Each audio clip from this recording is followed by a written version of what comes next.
Forestil dig, at du ser lys igennem et rør. I den anden ende ser man det med lysets hastighed.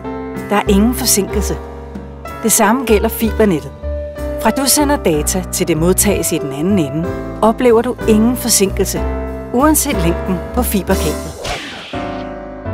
Fibernettet er den digitale infrastrukturs DNA.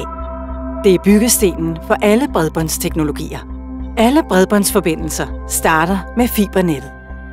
Men måske får du det ikke helt til dørs. Undervejs kan andre typer teknologier tage over. Og der er en række forhold, som har indflydelse på dit bredbånd. Alt efter hvilken teknologi du går online med. I det gamle kobbernet stopper fibernettet langt fra husstanden.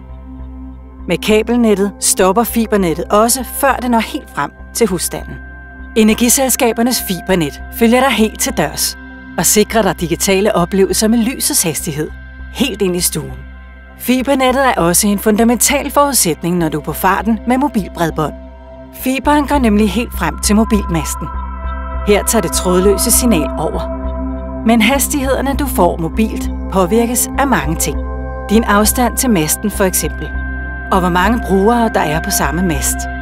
Bygninger, træer og bakker er ofte i vejen og svækker også mobilsignalet. Det påvirker den hastighed, du modtager, når det foregår mobilt. Det er svært at ændre på, for sådan er de fysiske love nu engang indrettet. Når du ikke kun skal modtage et digitalt indhold, men også vil dele med andre, så skal du uploade. Her er fibernettet unikt.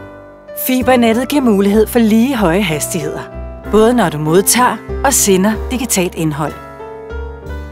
Med udrulningen af fibernet hele vejen ud til de danske husstande, virksomheder eller offentlige bygninger, vil energiselskaberne en gang for alle sikre, at der er rigelig kapacitet på nettet.